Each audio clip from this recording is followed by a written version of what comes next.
Welcome back to the 11 o'clock show. There was renewed optimism today at Stormont during the ongoing attempts to resolve the Northern Ireland conflict. But why does it always seem to go wrong?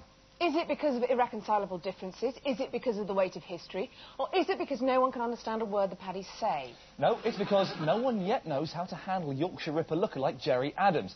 So, should you find yourself sat at the negotiating table, here's our guide to dealing with the big fella. It's our peace talks, O-do's and O-don'ts.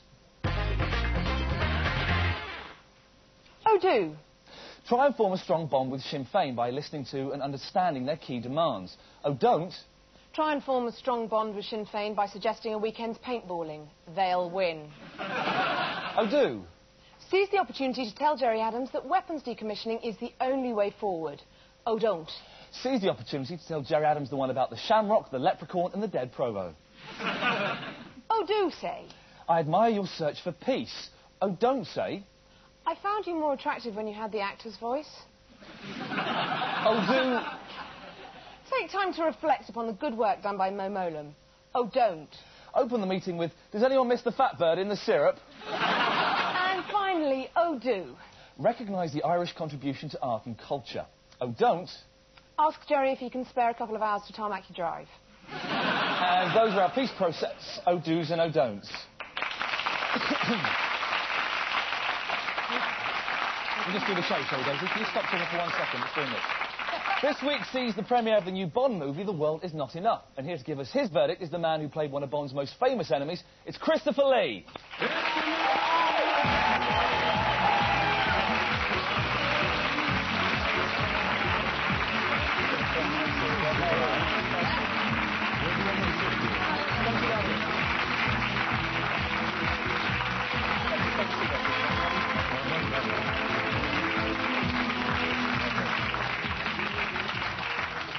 Christopher, how are you? Nice to see you again. Now, what do you think of Pierce Brosnan's Bond? I think he is a very good James Bond. I think that he is as good as any of the James Bonds, because it isn't an easy part to play, you know. In The Man with the Golden Gun, you played Scaramanga, which is one of the best Bond baddies. Who's your favourite Bond bad person? Oh, I think, without a doubt, Gert Frober as Goldfinger. It's very difficult, if you're writing about the same character, to come up with the antagonists and make them all interesting, make them all different all the time. Well, look at EastEnders now. It's just quite boring, I think. Now, Goldfinger had the fearsome Oddjob as his henchman. Did you feel a bit shortchanged? Because you had Knick-Knack, didn't you? The wee fella off Fantasy Island. Hervé Villechaize, sadly the late Hervé Villechaize. He was great fun. Great fun. He was very small and extremely amusing. Was he really small, or was it all done with mirrors? Oh, no, he was. He was a wee fella. About like a hobbit size, I think they would say now. I just wanted to ask you about this cover version you're releasing of the old Elvis classic, Yes. which is called It's Now or Never. And that's in aid of Save the Children. Why did you choose that song? It was really Gary's idea, and I think it was a very good one, and I hope it will do very well. Well, it's for charity, so are you trying to make up for all the evil you've done? Well, you have to remember that all that was imaginary. Oh, was it? At least I'd like you to believe that it was imaginary, at any rate. Well, let's have a quick look at this. Is not. This is not.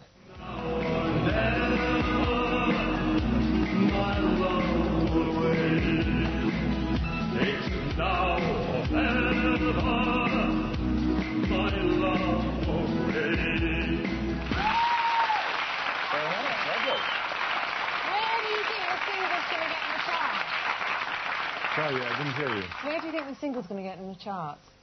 Well, obviously, from the point of view of the charity, we hope it's going to go very, very high. Number one.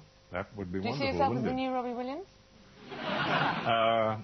I think perhaps he isn't as tall as I am, is he? Moving on to the films, you're probably best as Dracula. How many times did you actually play that part? I don't know. Is it that many?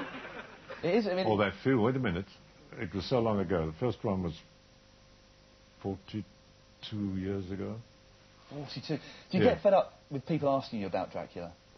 Well, yes and no, because at the time it was very important to me, obviously, you know, in an actor's life. It's what you aim for your face to be known and your name to be known. And your teeth to be known as well. They were quite famous. No, they're still there, I may say. And my own, rather. Oh. And so it's important, obviously. And this was a launching pad for me. I never expected it that way. But it did happen. And it's Do become people quite a think classic. that you're a vampire in real life, though? Do you ever get any children running away No, from I you think screaming? most of the vampires I met in show business are behind the camera. Let's have a round of applause for Christopher Lee.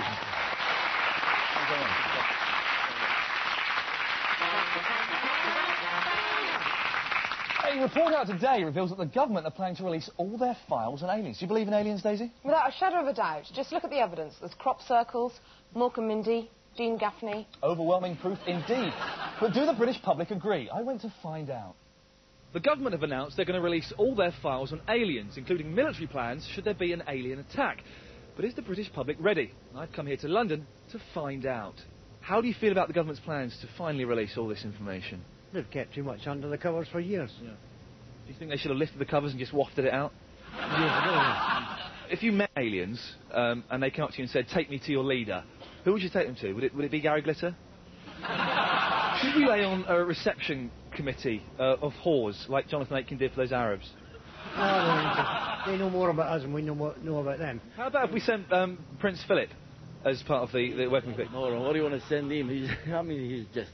What does he know? Who is he, anyway? He's married to the Queen. So, Queen is a very important person. He's got an important position. But Prince Philip, he's a joke. Yeah. Well, he's made a few comments about the aliens already. He's actually called them a bunch of lazy, bug-eyed green shits. Prince Charles is by far much more flexible. He's more intelligent. He's more humane. Yeah. He's more down to earth. Prince Charles, yes. Prince Charles, definitely, yes. Would you suck off an alien if your life depended on it? My life depended on it. Not even if your life depended on it. If your life did depend on it, you would become an intergalactic space bender. If my life depended on it, well, it would depend. What would you say I would become? Intergalactic space bender. Oh, I see. What does that mean? It means that you'd be like their sort of space whore, their sort of space rent boy, just travelling through space, different galaxies, and they'd throw you on a planet and say, make love to these weird and wonderful creatures. Well, the alternative was death. Female aliens, their breasts feel like rock. Yeah. Do you mind if I just cop a feel of your knockers? Yes? No. Go on. No. Just cop a feel and then we'll see if you're an alien or not. Take my word for it, they're very, very soft. How soft? Very soft. So there we have it. With such a strong potential threat, everyone must prepare in their own special way. This has been Ian Lee, The 11 O'Clock Show, London.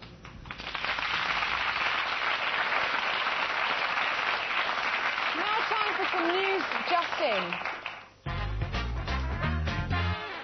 A drunk teenager has killed his girlfriend's cat by spinning it round her bedroom. Afterwards he said, "I told you it wasn't big enough." Zimbabwean leader Robert Mugabe has glassed the British government, saying Tony Blair is trying to turn Britain into the United Gay Kingdom and that the cabinet are all a bunch of queers. Tony Blair issued the following statement saying, "No, he is, and so's his dad." The church has announced it is increasingly falling prey to crime, with 10 Anglican churches being burgled every day. A spokesman said if it isn't nailed down, it gets stolen. Well, at least Jesus is safe. A man has lost a court battle to recover £3,500 he spent on his ex-girlfriend's boob job. The judge asked if he wanted instalments, but he asked for 2 lump sums. As the build-up to the big match continues, the Scottish team are in training for what's going to happen to them on Wednesday night. Even they know they're going to get fucked. And on the eve of the biggest foregone conclusion since the glitter verdict, Danny Boy brings us this special preview of tomorrow night's big match. It's Scotland 0, England 2. And unlike the film Braveheart, the English weren't fazed by a lineup of Scottish arses. This man made the most of 2 loose balls to silence the foreign legion. There are still plenty of questions to be asked ahead of tomorrow's second leg. Who will Kevin Keegan decide to partner Alan Shearer in attack? Cole or Owen? With over 10,000 Scottish fans expected at Wembley tomorrow night, the famous Twin Towers may be demolished sooner than we think. These are some of the scenes of violence from last weekend. This is no ordinary Saturday night out in Glasgow. This is more like a Tuesday night. This is the unacceptable face of Scottish football. Or is it? It's never over till the fat lady sings. This This time tomorrow we will know for sure who will go through to the finals next summer and who will stay at home in Scotland. This is Danny Boy for the 11 o'clock show, Wembley. Before we go, as the Ulster peace talks drag on through the night, the Sinn Féin delegation are forced to make some difficult decisions on the pizza order. Okay, I'll have potato pizza, heavy on the potato, and an orange Fanta. No, not orange, Lilt. Good night. Good night.